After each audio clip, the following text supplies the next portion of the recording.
So this afternoon, we are going to be doing some hands-on. You've all copied your data across here.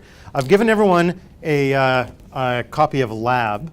This is a lab I put together that will cover opening ArcGIS. And I'm starting from you have absolutely no idea about ArcGIS and how do I click start and start the program, right? So I'm starting at that level because otherwise, you know, we're not going to get anywhere and some people are going to be lost. And we're going to go all the way up to joining data tables, doing some spatial joining, doing some analysis and map and making a map. So page 2 has the table of contents, and page 3 I have the definition of GIS. And for this lab today and tomorrow morning, we're going to be using ArcGIS Desktop version 10, which is the most popular GIS out there. And most departments in Government Brunswick will have access to this somehow, will have a license. It has different licensing mechanisms and different levels of it. So if we start on page 4, ArcGIS Desktop is actually a collection of different programs. ArcGIS Desktop is comprised of 3 main things that you're going to be dealing with. One is ArcMap, the other one is ArcCatalog, and the other one is ArcToolbox. And I'm just going to show you here in my Start, All Programs, ArcGIS. We see here ArcCatalog and ArcMap right there. So if we want to navigate to ArcGIS ArcMap 10 and load it up, it should do something like this. Install it, load the documents. It's going to look to connect to the licensing server. And it's going to start up with this level. So we can find out what version. ArcMap has different levels of licensing available, and different levels of licensing determine what you can do with ArcMap.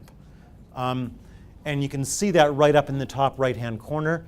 It says Untitled, the name of the project. We're in ArcMap, and this is an ArcInfo license. ArcInfo allows us to do all sorts of things. It allows us to create new data, to edit data, to delete data, to change it. There's ArcEditor, which allows us just to edit, and ArcMap, ArcView, which will only allow us to view the data, but we can't edit it. And each one of these different licensing levels costs a different amount. So ArcInfo is the biggest. I think you are running ArcInfo? No, I've got Globe going. You got ArcGlobe going. All right, don't load up ArcGlobe. You have ArcMap. ArcMap. So I should turn off my PowerPoint, even though it's running. So the first thing you'll see, do all of you start up with this welcome screen? No? Okay. Anyways, what we're actually going to do is we're actually going to just cancel out of that. And I want you guys to first load up not ArcMap. We're going to keep ArcMap open, but go back into here, go to your All Programs, ArcGIS, and I want you to load up ArcCatalog and start that up. And you should all get something that looks approximately like this. Am I correct? I'm going to hide my location menu. I'm going to maximize this so we can see it. This just looks like a Windows Explorer, that Windows Explorer that you're used to on steroids. It's just got a lot of other things in it. It's kind of confusing because sometimes you'll think you're using Windows Explorer, but you're not, or you're using this, you know, and you think you're actually using ArcCatalog, but you're not. So I'm going to spend a little bit of time and show you how to do this. So if we start on page 5 here, we're opening up with ArcCatalog, and we select programs. Don't worry if yours doesn't look exactly like with that. So from this catalog tree, I want you to click on, if you click on folder connections, do you have anything under folder connections? No? I want you to click on here. At the very top here, there's a little button, and it says Connect to Folder. Can I get everyone to connect to folder?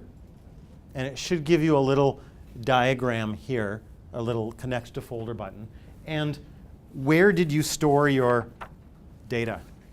On the desktop? So wherever you stored your data, I want you to navigate to that folder. So in mine, I actually stored it somewhere else. Oh, awesome, thank you. And I want you to navigate to the GIS intro folder and to NB data. And then once you've navigated to that, I want you to click OK. And it's going to give you, on the folder connections here, it'll give you a shortcut to the NB data folder. And in the right-hand side, it's going to list, this isn't a smart board, but anyways, it's going to list these things here. I want you to click on some of these folders in here. And in particular, I ask you to just, click on just one of these folders here, and in it you'll see, various data. So the SGC folder or the NRCan folder will have it in there.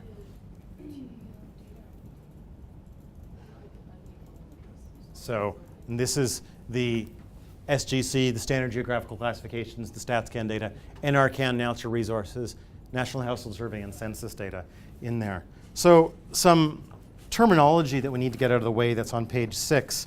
There are 3 things you need to be able to think of that you need some terminology to look at. We have, in ArcGIS, we have something that's called a view. This is your view. It's a collection of, it's essentially a collection of themes. An individual theme is one of these data layers. So each one of these files is a theme. So I'm going to just add some data here so I can show you. You don't need to do this. This is one data theme that's in it. Each one of these elements in here has attributes associated with it. So I click on it, it has all sorts of different attributes associated with it. Each one of these attributes has a value. So those are some specific terminology to GIS that we use. It's slightly different from stats. SPSS has a certain way of defining it. You have fields or variables, and each one of those can have a value, and a record is a certain, is a row within there. So here we have a theme. Each one of those themes has different attributes, and those attributes can have different attribute values, right? And these are fields. So those are the terminology we're using. So you can write down then on page 6. There's a little spot for you to write down what the actual folder name that we're supposed to navigate to is. I didn't know it ahead of time, right?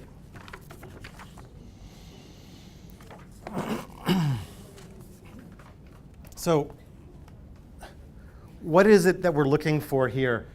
If we look at them on here, does everyone have like SGC and NRCan and things like that up there? So if you look at them, it has this list of files, and it says shapefile. But what are those? If I go to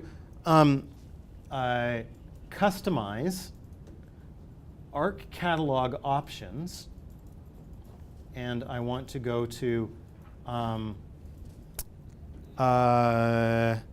General. Where's my General? General. I want to unclick the Hide File Extensions option right here. And what it does is it shows up that these are .shp files. So it's a file that's called a shapefile. It ends in .shp. What does that mean? If we go to our Windows Explorer now and we navigate to the exact same spot. So our intro GIS, NB data, SGC, you'll see that each one of these files has at least 5 files associated with it. So each shape file is actually a collection of in between 3 and 7 files. Each shapefile is required to have 3 files in order for it to work. The shapefile is the most common type of spatial data file out there, so it's what you're going to be using. I've defined some other ones on page 7, geodatabase and coverages and layers and things like that as well, but this is the most common format. Just telling you what it is. The 3 required files are a .dbf, a .shp, and a .shx. How many people here know what a .dbf is? It's a database file. You can double click on this file and open it in Microsoft Excel. And if I was to do that,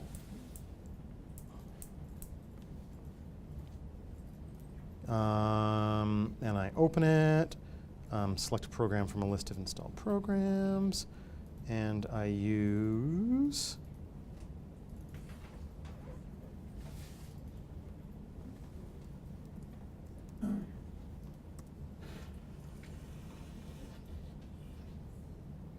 Is it going to let me use Excel for that?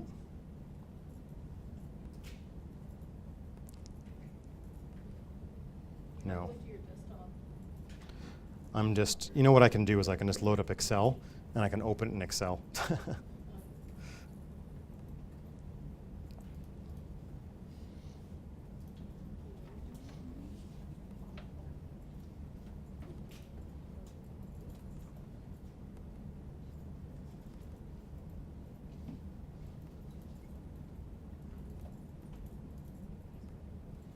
So if I load up my DBF file,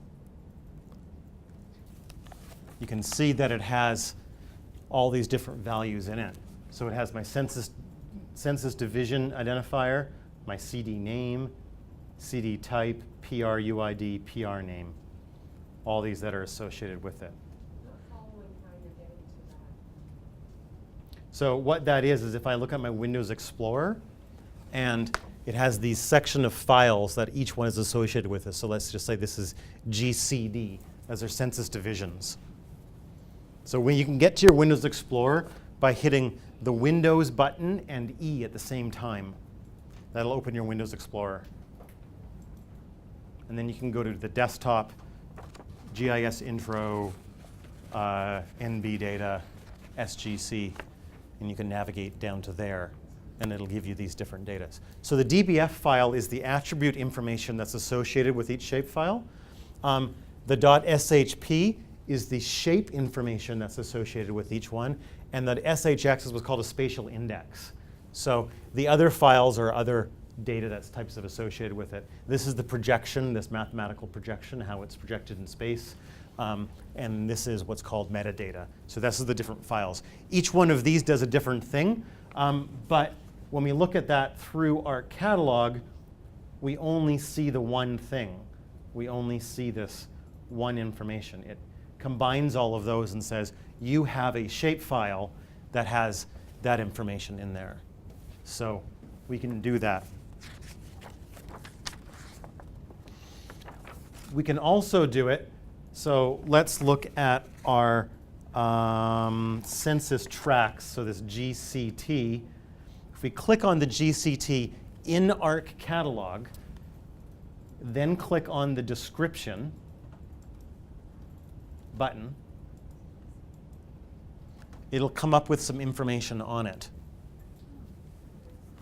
So it has this description tab above it. I also have this on page 9 of your, says page 8 and 9 of your lab. I'm sort of just following along on your lab here, doing that. And it gives you some information that you have about it. So it tells us that this is the 2011 Census Cartographic Boundaries, census tracts in English. This is just a thumbnail image of what they are, some summary. I did this just for this lab. It doesn't, I just made it up quickly, to show you that there's some information. We can edit this and add other information in it, but this is the basic information that it has on it. We can also click on the Preview tab here. And Preview lets us view the data here.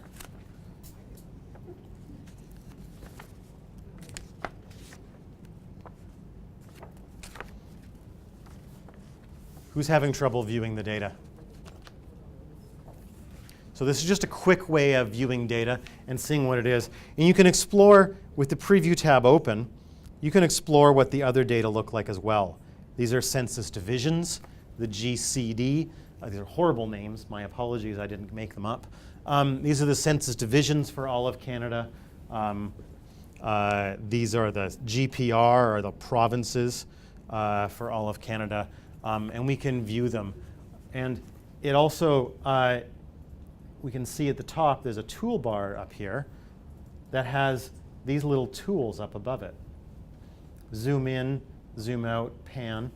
If we wanted to click the zoom in button, similar to what we would do in Google, right? We can zoom in on that.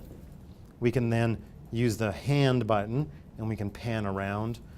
We can use something else in it. There's this little button that has an eye next to it and information. We can click on that, and then we can click on one of these provinces. Let's click on this one, because that's where we currently are.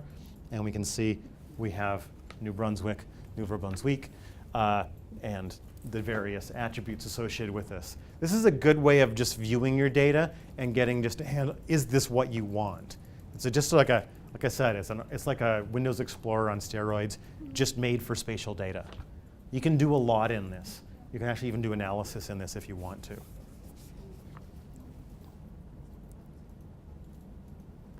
So here I've got a preview. See in the very bottom here, there's this little option that says geography or table. I can select table, and this then gives me a preview of the table that's associated with it. So now I'm like, oh, okay, here's my table that's associated with it. Or I can go back then and look at my geography.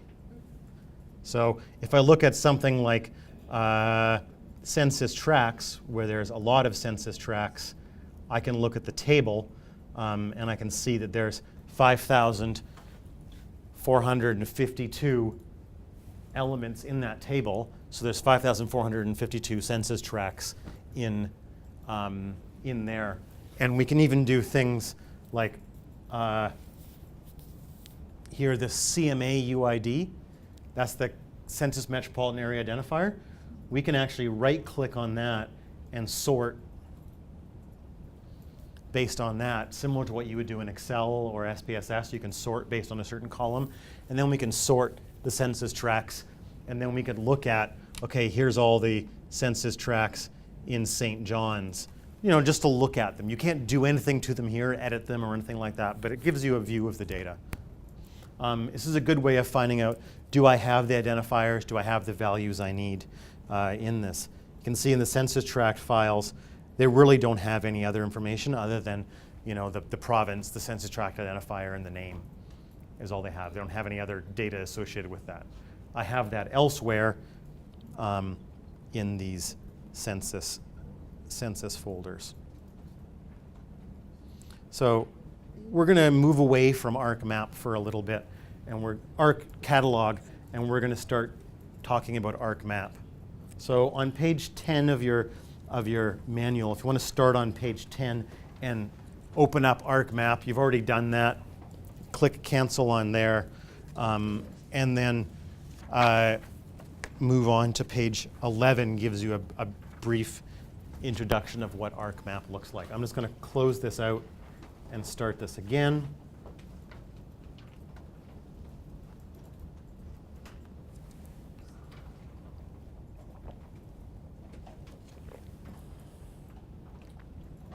So your map display should look something like this.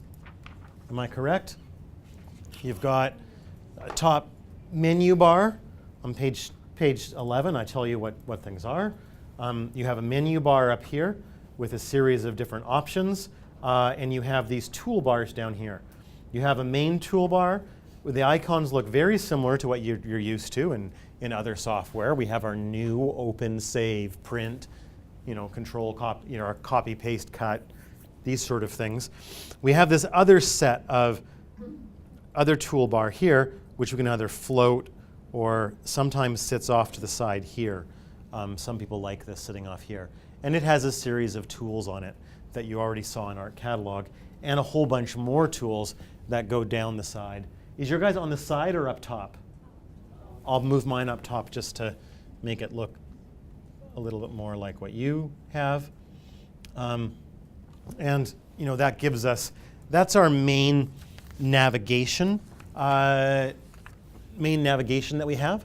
On the right-hand side here, we have what's called the table of contents. So this tells us within this map display, what are the current layers we have that are in there? What current themes do we have? And we can also, in here, in our top toolbar, we have a button in here, and it allows us to open the catalog window. You see these series of buttons off here on the right? There's one called catalog window.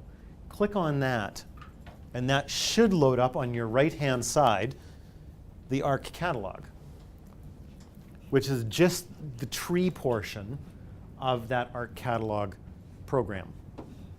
Does it all load? Is everyone's load up on the right-hand side here? Stuck in? Sometimes it floats. And you never know with each machine, it might be set up differently, right? Someone else used it before you and made it float. And, that's the problem of using common terminals.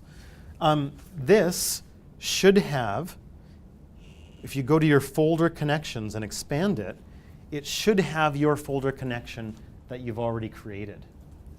Am I correct? Pretty powerful. Sorry, was that a little bit of... Anyways, you can expand this out, and you can now go down to here. So in the Arc catalog tree, I want you to navigate to the SGC, and I want you to select this GCSD. What this is the Geographic Census Subdivisions version B for 2011 that are cartographic boundaries in English. That's their definition. It's about as confusing as it gets. You can take this CSD file and you can just drag it over to our layers. Click on it and hold and let go. And it'll show up right here. Ta-da! Anyone not have that? Now we have that. Now we're also going to add in the NRCan. Your catalog window, like mine, may have disappeared. You should have this little thing here on the side where you can just make it appear again simply by holding your mouse over top of it.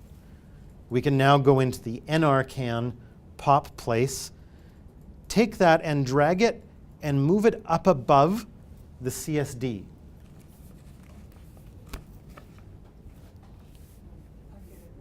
You guys get a warning? This is because these two data layers were created using different projections as the base when they were created. One was created using the StatsCan standard, and the populated places were created by Natural Resources Canada, and were done on a different basis. So this is this whole thing on projections and datums and coordinates that I mentioned before. One was created using one definition and the other one using the other definition.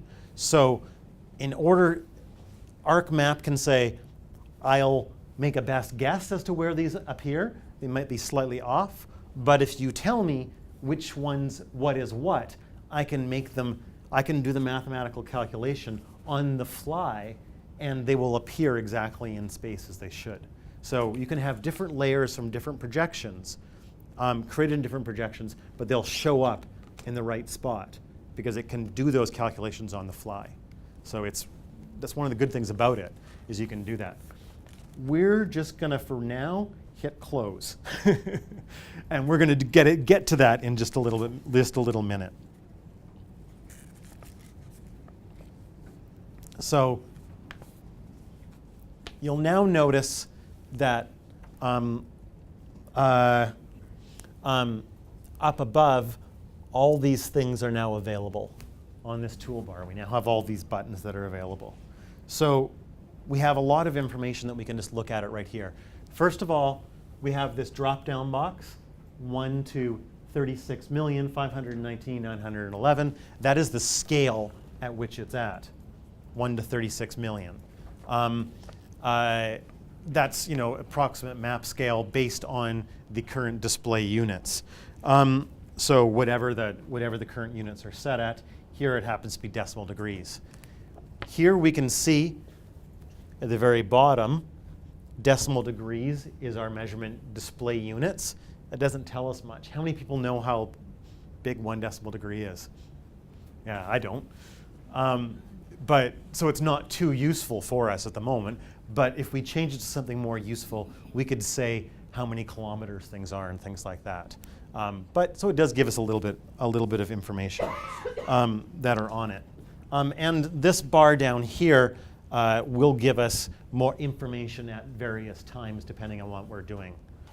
So you might want to you can look at those functions as we go along. Page 13 gives you a little overview of moving around the map display. And I want you guys to take a little bit of time. I've got on page 13 and 14 a few things on how to use the zoom in, zoom out, pan, full extent, and zoom to previous extent.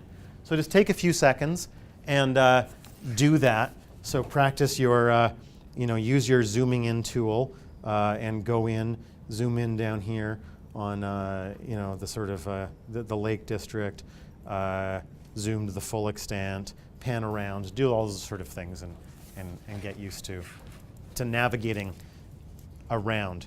Zoom to previous extent can be a very friend of yours. So if you zoom in on somewhere really small, you can just go back to where you used to be. It's like a back button, like a back and forward in terms of your view. So.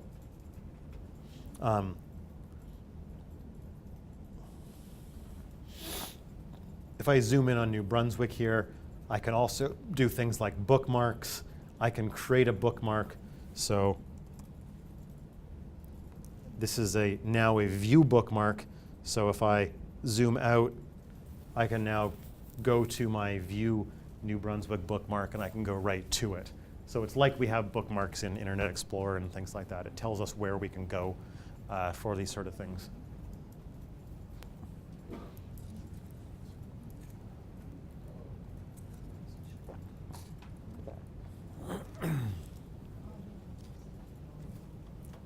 Has anyone done things sufficiently so they're completely lost?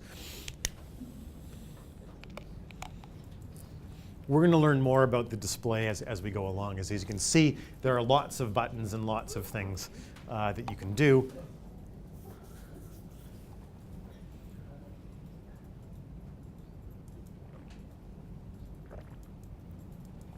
For anyone who's used Google Earth, this shouldn't be that much of a surprise.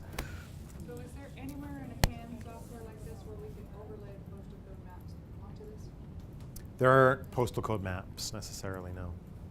Even though you can go on the Post Canada website and they have a map that looks just like this, you can't get at it? No. Because postal codes, we get a lot of questions about postal codes. Postal codes mail can be delivered to a point, can be delivered to an apartment building. So some apartment buildings will usually have their own postal code. So it'll be a point. It can be delivered to one side of the street. So it can be delivered to a line, or it can be delivered to an entire rural area. It'll be a post office, it'll be a community mailbox, and everyone within the area gets that. Either you can have a polygon that represents the postal code, a line that side of the street, or a point that. So you can't map it per se, because it's got all different things. If you go into Google Maps and you type in a postal code into Google Maps, it'll come up with a little polygon. I can tell you right now that those are incorrect.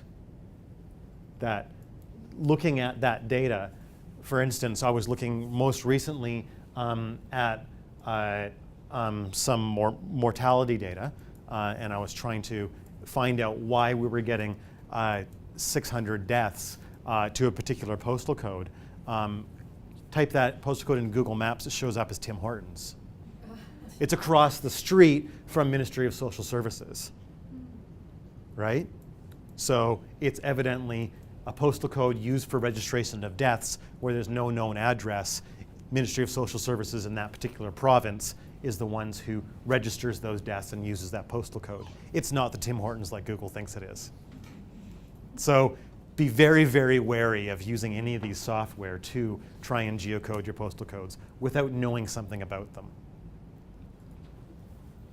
So this is the basics of going around. The next section I want to do is looking at identifying objects, one of the next tools. You can go through, if we zoom in here, let's go into these areas here. There's these two cities here. I have no idea what they are. Let's click on one of the points.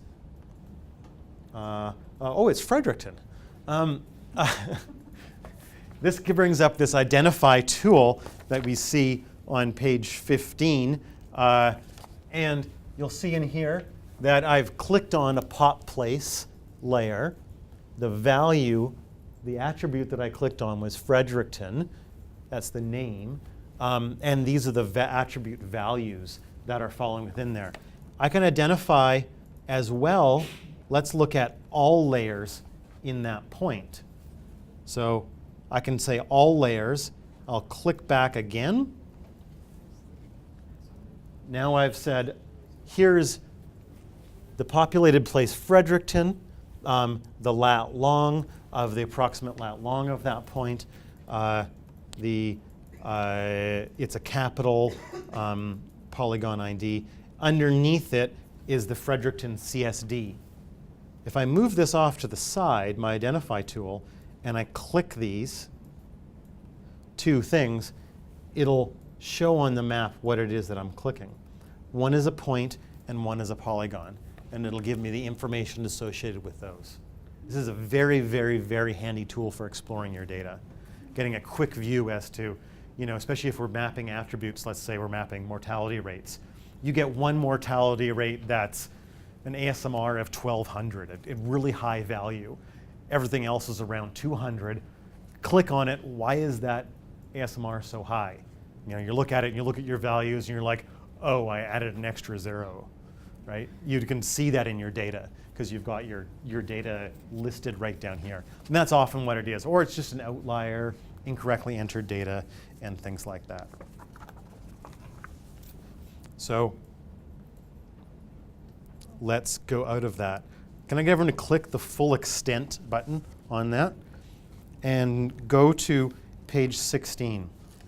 So if you remember when we loaded up ArcMap, we had that, or we loaded our populated places data, we had that error message showing up that we had our two layers were in different projections, different coordinate systems. Well, we can sort of fix that. Right now, it's using a geographic coordinate system to view everything. It's this decimal degrees. And when we look at it, it doesn't look very pretty. It doesn't really look like what we would think of a cartographic map of Canada, right? It's just the 49th parallel straight across, and then everything else stretched up. We can view it in different ways. So one of the things we can do is we can set the projection for how we view this. And that's that map projection of how we view the Earth, right? How it's curved. If we right-click on the Layers button, so on page 16, I give the instructions, right-click on the Layers and go down to Properties. This will load up. So this gives us, we can then change all sorts of things about our data frame. One of the things we can do, first of all, is we can change this annoying thing down here from being decimal degrees. We can change our display to be kilometers. So let's go this. and we can make it kilometers.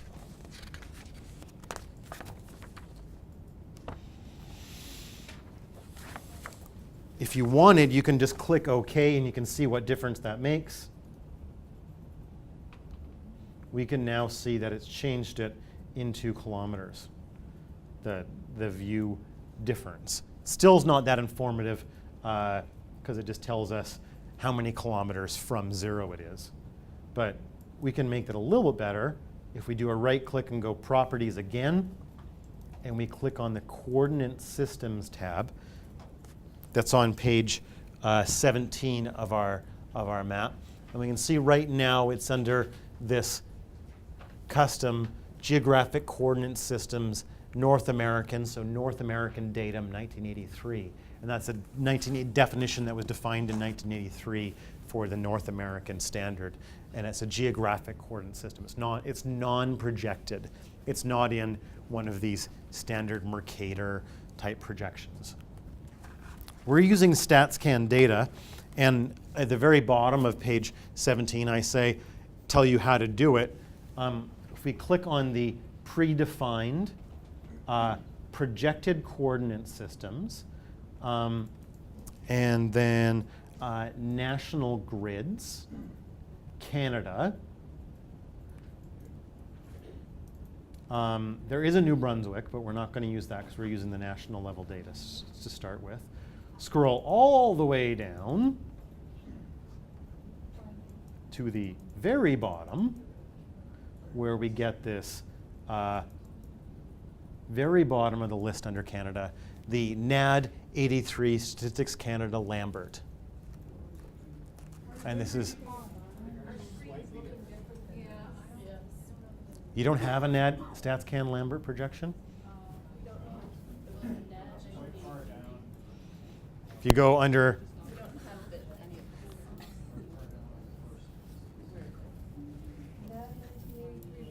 projected coordinate systems, so I'm going to go back up to here. So, yeah.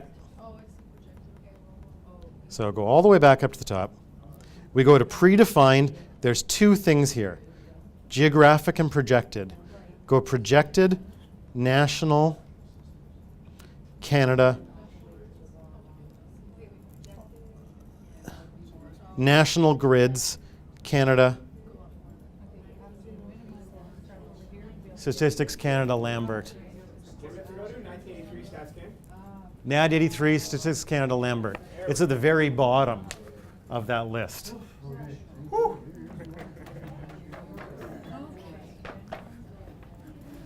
And if you click OK, it's going to tell you that, to give you the same warning again, and you're going to view your data. It's going to take a little longer to do it now, because now it's doing a mathematical calculation every time you view it, and now you get this a little more standard view.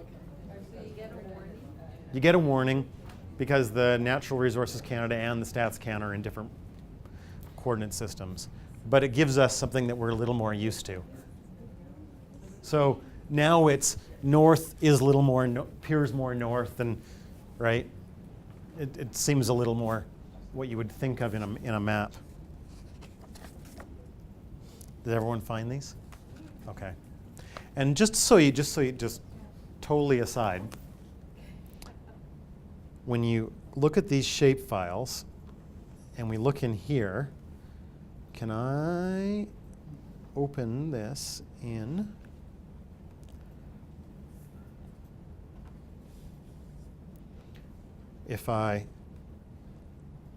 I'm just going to see if it'll just let me. So I look at this .prj file that's in my list for the shape files, and you see here, this is what tells us what datum it is, what spheroid, what the perimeter is, the units and the degrees. That's all that .prj file is it's the projection file that tells ArcMap what projection that shapefile was done in. So it's one of those files that's in there. Just so you know, that's how it does it. It's a really simple way of doing it. It's just a text file they throw in for the information.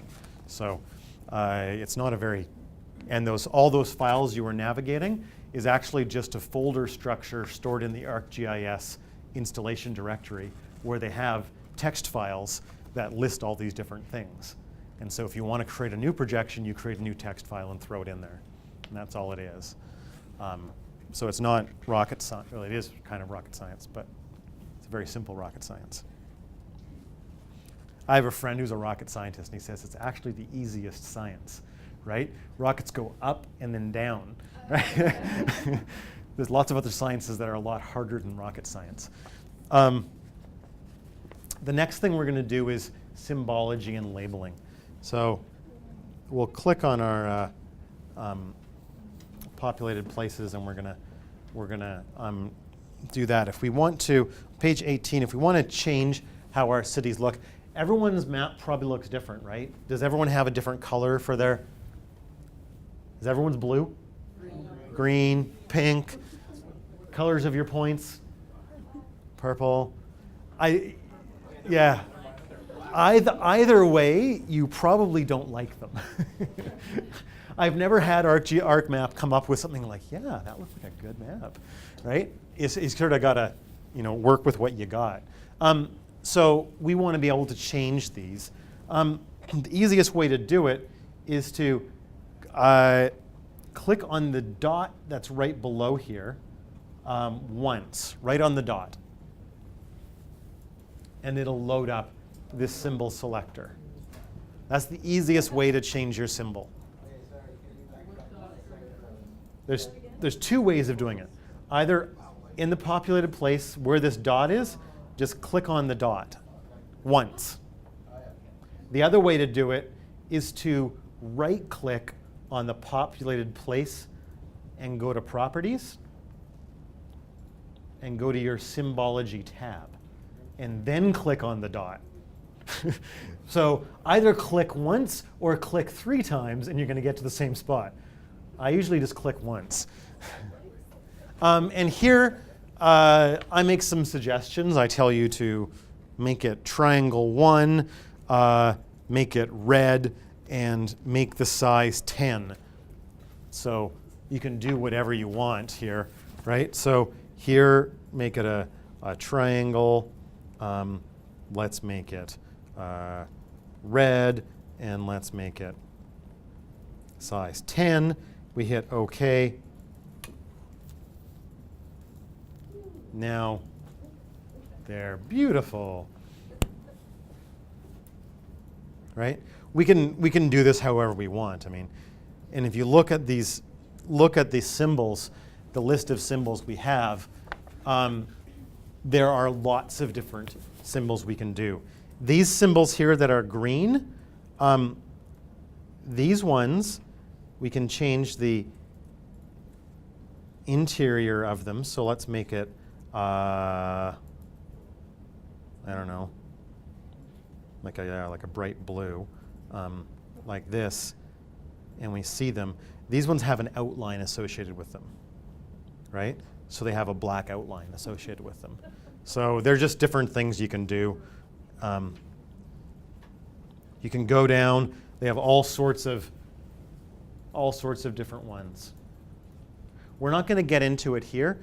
You can also change your symbols so that, well, we actually are going to get into it a little bit later, so that each attribute you can use an attribute to have a different symbol. So we can have each capital city would have a star, each major city would have a circle, each minor city would have a smaller circle, right? So we could do that, or we could have them scaled based on population size. So a larger circle for a big population and a smaller circle for a smaller population. You can do all that with these symbols. You can use attribute values for it. We're not going to get that fancy right now. We're going to do that with polygon layers for graduated colors. So before we get any, well, we don't have to save it because these machines are wiped every night, so they'll be deleted tomorrow. But we're going to save our project anyways. We can either click on the Save, we can go Control S, same as you do in Word, or you can go File, Save As. And you can save this file on your desktop, call it whatever you want, right? And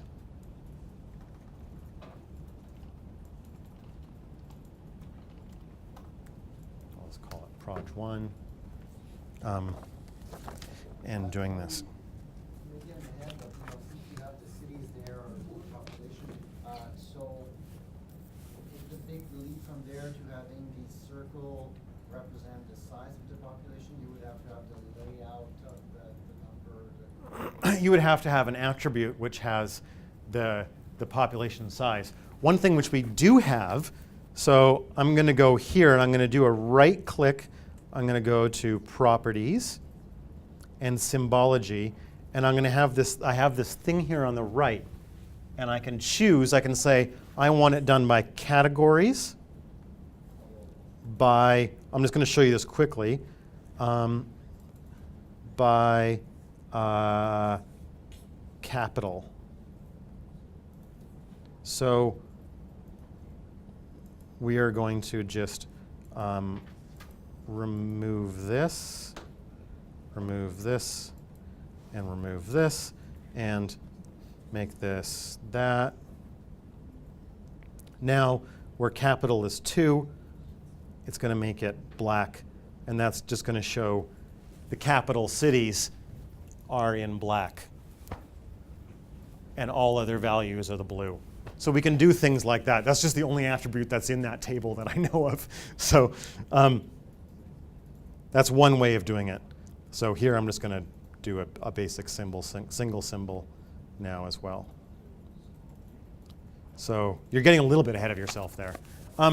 One thing I wanted to do with saving the project, and this is a very important note, and I have this on page 19.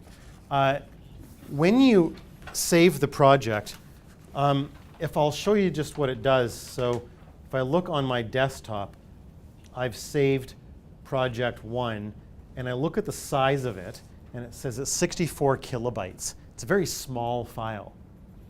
It's very important to know this file, all it saves is the information about this map display. It doesn't make a copy of the data and save it within the project.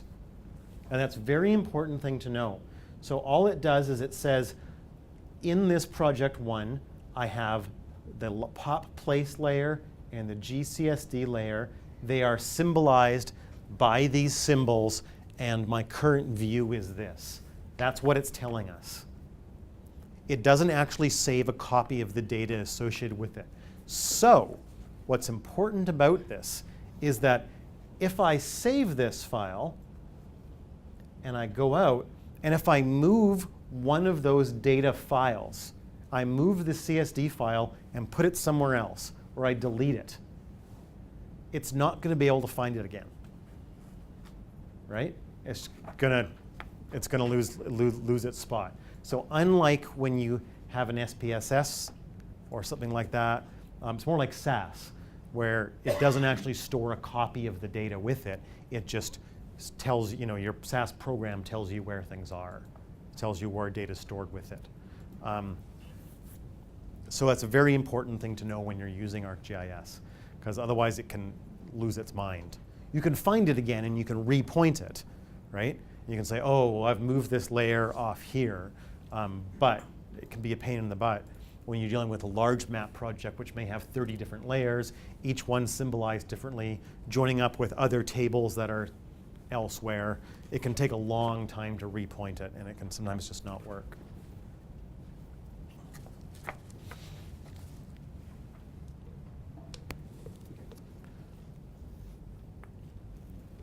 Sorry, these can be humorous, my little my little things.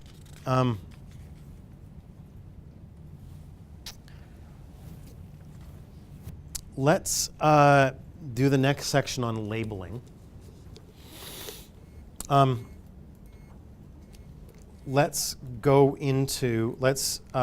zoom into New Brunswick, or roughly New Brunswick. This is more than New Brunswick over here. Let's just get a little closer. So we've got mostly New Brunswick. a little bit of Gaspé, and everywhere else. We're going to do something called dynamic labeling, and that's on page 20. And to do this, we're going to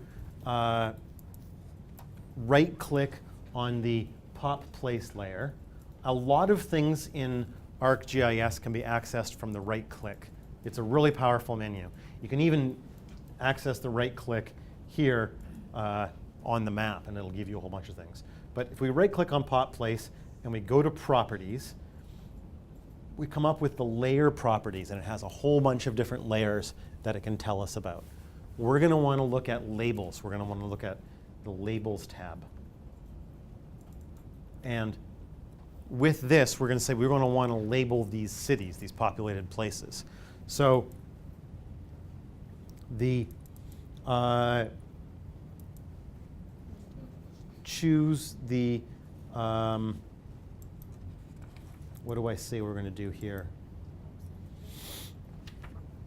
So choose under the label field, choose name E, I think, oh no, just choose name. Just choose name. And click on placement properties.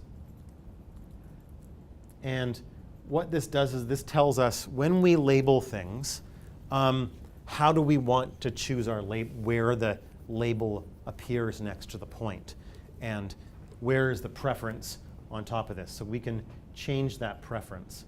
Let's keep it like this, but it's just, or we can move it to the top left, and we can see, okay, we want it placed like this. If we hit OK, and then we select the label features in this layer, label all features the same way, that's there. And if we hit OK, it's now going to show up with all the different layers.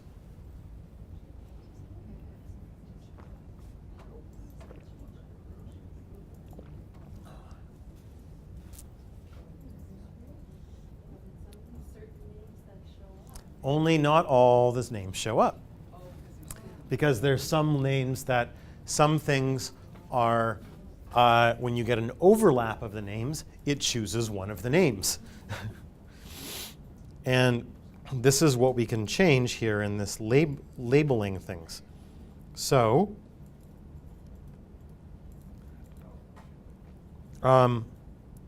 we can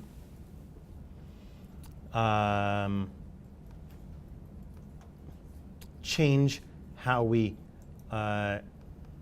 where we want these labels appearing. So, and how we change this will determine how the label is going. There's other ways to label. This is just one way of labeling. So we can also force it to move labels around. But this is just a good way of being able to visually see what these points do. And when you have a map, it's just a good way of providing some sort of context onto your map.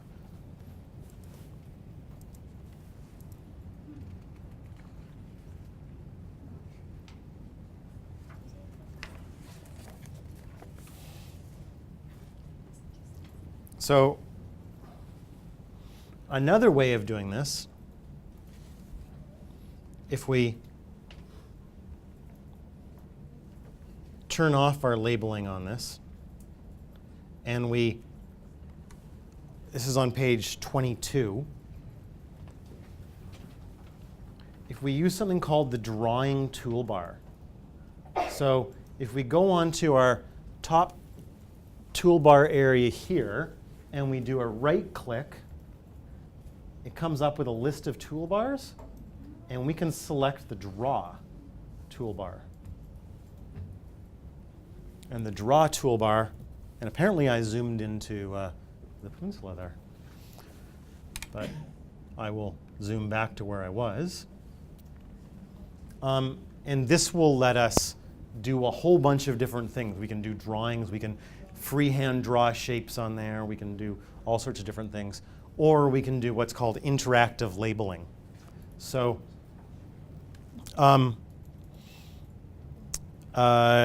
click on this one that looks like an A, and there's one called Label. And we can do an automatically find the best placement and use the properties in the feature layer. And now if we click on one of these points, and we can see it shows up with Fredericton when we click there. And we click on the one below it, and it'll show up with Woodstock. And this just happens to be labeling the CSD layers underneath it as well, but that's okay. So it labels whatever, essentially whatever we click on. Okay? Fancy? Now, we might have labeled something we don't want to. I know I did. I clicked on a few different buttons. Okay? We can then, on the drawing toolbar, or on this, or on our navigation toolbar, select just the black arrow, and that's called Select Elements. I can then select these, draw a box around these, and you'll see how now they have like a little green dotted line around them or a blue dotted line around them. I've selected them, and I can then hit the delete button, and I can delete them. So I can get rid of them.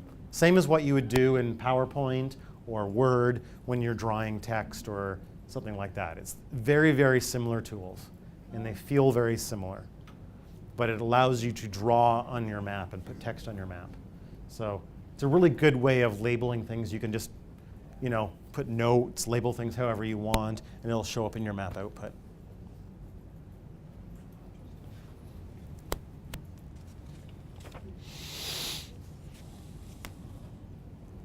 On page 23, I go into a little more details about it as well. So it gives you a little more idea of being able to do stuff with the drawing toolbar. Just a few more examples of how we can do labeling, how we can draw things on the map, and all that sort of stuff. So if you've made a whole bunch of things on the map, so let's say I've gone here and I've clicked a whole bunch of things all over the place. I don't remember where they are. I can go to the Edit, select all elements, and then I can delete them just like that. So if you don't remember where they are, you can go to Edit, select all elements, and if you have things on your drawing screen, it'll select them and you can delete them and get rid of them right like that. So basic cartographic techniques we're getting in here. We're not yet doing any analysis. We're not yet doing anything with data yet. We've got 15 minutes. We're going to do one thing that's a little more detailed.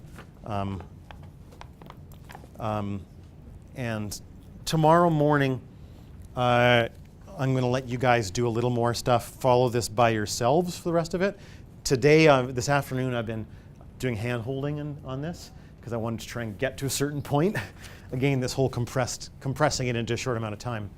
But tomorrow, it'll sort of be like, here's your lab. I'd like you to go ahead and do it until the end, and then we'll do that over the course of the morning, right? A little more self-guided learning. The one thing I'm going to do, hold your hand for, though, is joining tables. So close out the drawing toolbar if you want, or just dock it somewhere or do something like that. Page 24, our census subdivision data layer, if we use our identify tool and we look at it, it doesn't have a lot of information in it. Well, it has a fair bit. It tells us all the different codes, tells us what province, what the census division it's in, what's the CSD name, the various codes. The SAC type is the statistical area classification. It can be used for, is it urban, rural, is it metropolitan influence zone, these sort of things. What economic region is it in? Basic stuff, but it doesn't have any, what we would want to do for any sort of analysis. So in order to get data in there, we need to have an external data table that has some attributes, a common field, in this case a census subdivision identifier, that we can join it. So one way to do that is we can click on the Add Data button up at the top here. So don't click on the arrow, but click the Add Data button. And that's going to give us a dialog similar to what you would have with Microsoft Word, where you want to open a document. I want you to navigate up to the NB data folder and into the census folder. And I want you to connect to census 2011 underscore CSD underscore data underscore CSV. That's a comma separated field. Everyone find that? And you click Add. And if you look at your table of contents, it's now changed. It looks different. Right? We no longer just have those two layers in it. We now have what's called a data view for it. That's what they call it now, right? It's source view. So it lists, we now have 3 sources in it. We have the pop place, which is in, if we hold this thing on it, it tells us what folder it's in, tells us what folder this is in, and it tells us what folder is this in, and it tells us this is a table. We can double click on this table, and it'll give us a little bit of information about it, but it'll give us different information than it would about the spatial data. It tells us what fields are in it, and these sort of things. If we right-click on this data table, we can open it. And we can now see that we now have a table that has a CSD UID, Census Subdivision Unique Identifier.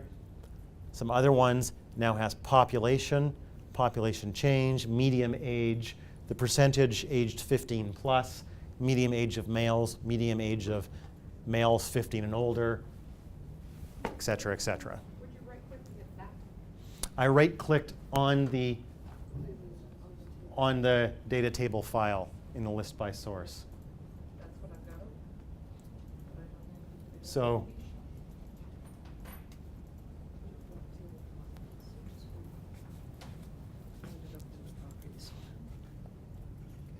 and go to Oh, so open. just open. Yep. Okay. There you go. And you make that a little bigger, and you can sort of see the different things. And so this is, we can do stuff with this, right? This is stuff that statisticians would like. We would like to do some of these things. We could map some of these things. This looks like a lot more fun. But it still sits as a table, and it's not part of our Census Subdivision 1, right? They're separate still. So we need to be able to join those two. Well, ArcGIS is really good at that sort of thing. So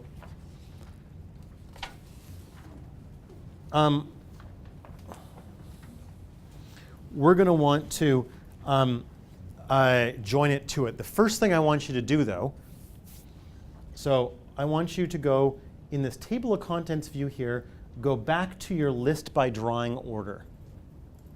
Right? See these little buttons up here?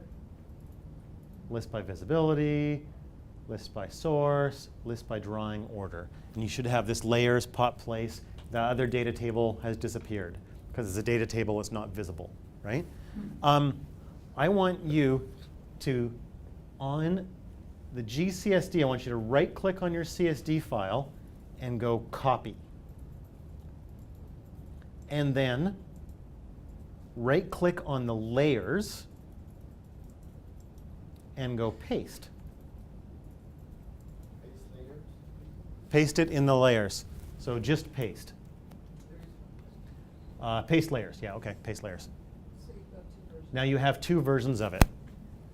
And if we click on this and highlight the name, and we click again, it allows us to edit it. It allows us to edit this name, and we can change this name to census.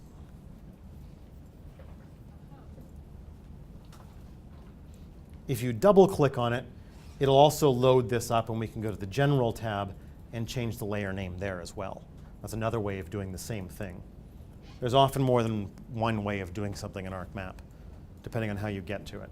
But so now we have one, and we can make the other CSD one not visible now. We only need one of the same thing visible at one time, right? So does everyone now have two copies of the CSD file? One named census and one named something else? Okay. On the census file, we're going to right-click again, and there's this option, joins and relates. We can either join a table or we can relate a table. Both these are different ways of doing it. One way, which the join, is that when we open the attribute table for census, it'll show the values in line with it, right beside it. Relate is a virtual relationship. So if we were to click on the identify button, it would then query the other table and find the values that are associated with it. So again, this is just a virtual relationship. It's not actually going to physically join the tables at this point. Okay? These tables are going to be one table and the other table. The program will just remember that they're corresponding. So if we go joins and relate and we click on join, it's going to join up this join data. And on page 27, I show you what we wanted, how we want this to look.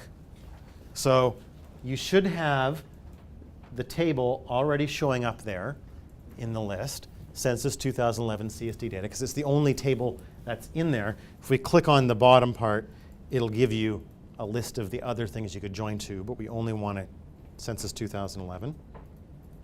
If you click on step 1, choose a field that this join will be based on. So the unique identifier we have here is CSD UID. And step 3 should automatically populate CSD UID. We got a few no's. Nobody's.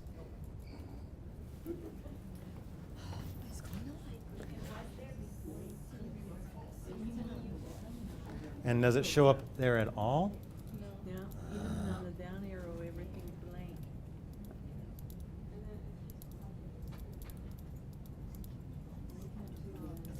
I was worried this was going to happen.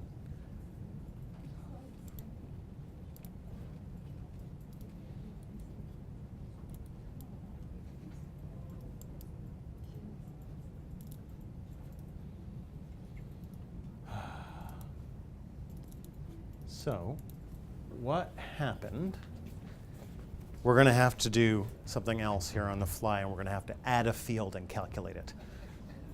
The reason is ArcMap can only join data where the fields are the same field type. It can join a string with a string and a number with a number. It can't join a number to a string or a string to a number. Got it? And so it seems to think when it was importing it into there that the CSD UID was a long number versus a text. So in 1, in the census, in here, if I look at my attribute table on the census, my CSD UID, the properties, is a string, but on the other one, it's character.